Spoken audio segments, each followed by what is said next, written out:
Assalamualaikum warahmatullahi wabarakatuh. Alhamdulillah wassalatu wassalamu ala rasulillah sallallahu alaihi wasallam, amma ba'du. Alhamdulillah, segala puji dan syukur kita ucapkan kepada Allah Ta'ala, karena dengan rahmat dan kasih sayangnya kita dapat bertemu lagi dalam video ini. Tak lupa beserta sholawat kita curahkan kepada Rasulullah Sallallahu Alaihi Wasallam, karena perjuangan beliau kita mendapatkan nikmat iman Islam sampai di hari ini.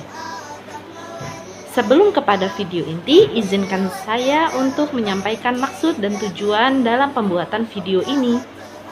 Perkenalkan, saya Elfrina Andini, salah satu mahasiswa yang sedang menuntut ilmu dalam program studi pendidikan guru pendidikan anak usia dini di Universitas Pancasakti. Tujuan saya membuat video ini adalah sebagai pemenuhan tugas ujian akhir semester yang sedang berlangsung di Universitas Pancasakti Bekasi.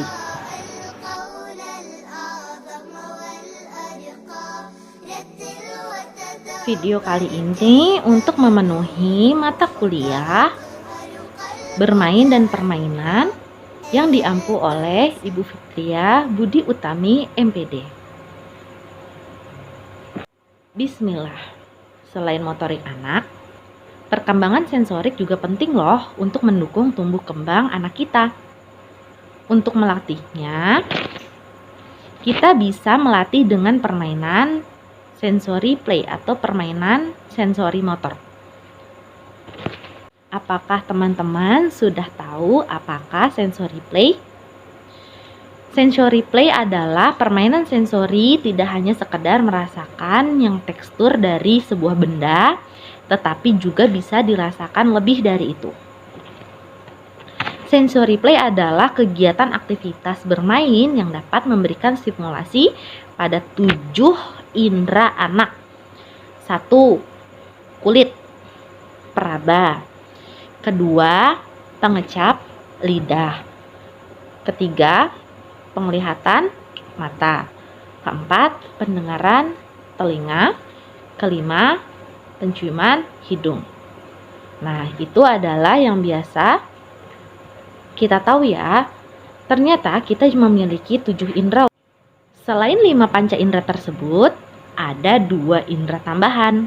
Yang pertama, indera vestibular, yang kedua proprioseptif.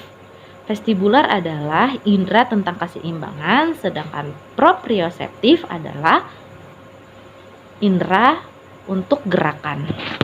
Aktivitas anak yang membuatnya menggunakan salah satu atau 7 inderanya termasuk adalah kegiatan sensori motor.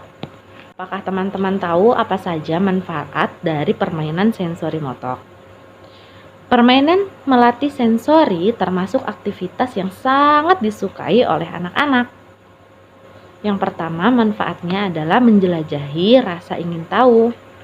Pada dasarnya, bermain sensori membuat anak terjun langsung untuk merasakan apa yang dia lihat, dengar, cium, bahkan apa yang mereka sentuh. Permainan sensori mendorong anak untuk menjelajahi rasa ingin tahu, memecahkan masalah sederhana, dan menjadikan anak lebih kreatif. Contohnya saat mendengar kalau gula manis, pasti mereka penasaran apakah benar gula itu manis. Jadi kita bisa mengajak anak untuk langsung mencicipinya. Manfaat yang kedua adalah mengenali lingkungan sekitar. Permainan sensori ini tidak hanya tentang sentuhan. Mengajak anak berjalan-jalan di sekitar rumah juga termasuk permainan sensori motor loh.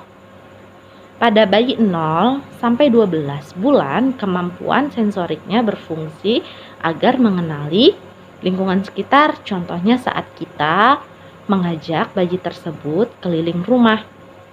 Pasti matanya akan melihat ke sana dan kemari untuk membedakan warna yang dia lihat antara satu dengan benda yang lain. Yang ketiga adalah meningkatkan kemampuan bahasa. Mencocokkan bentuk benda yang sama termasuk ke dalam sensori play loh atau permainan sensori motor. Lewat permainan ini, Anak akan belajar berbagai macam bentuk yang dia lihat. Kemudian, anak akan menemukan kosakata baru atau menjadi latihan bahasanya dia.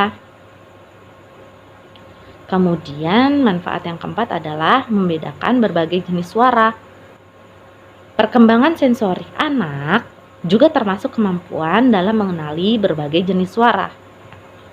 Saat anak berusia 4 bulan, ia sudah memahami nada suara memiliki arti berbeda. Kemudian saat usianya sudah naik menjadi 6 bulan, bayi bisa meniru suara apa yang dia dengar. Seiring bertambahnya usia, anak bisa membedakan suara ambulan, ketukan pintu, suara ayah, suara ibu, dan suara yang sering ia dengar. Manfaat yang terakhir adalah meningkatkan kreativitas anak. Beberapa jenis permainan sensori terakhir adalah meningkatkan kreativitas anak. Beberapa jenis permainan sensori motor yang bisa anak mainkan salah satunya adalah balok kayu. Jenis mainan sensori ini dapat mengasah imajinasi anak tanpa batasan. Sebut saja ia dapat membuat menara tinggi, mobil, atau rumah yang sering ia lihat. Ada banyak permainan sensori motor yang dapat kita buat di rumah loh. Yuk, jadikan rumah kita adalah tempat belajar pertama untuk anak kita. Semangat belajar untuk menjadikan generasi bangsa, generasi yang cerdas berpikir, kreatif, dan mandiri. Sekian dari saya.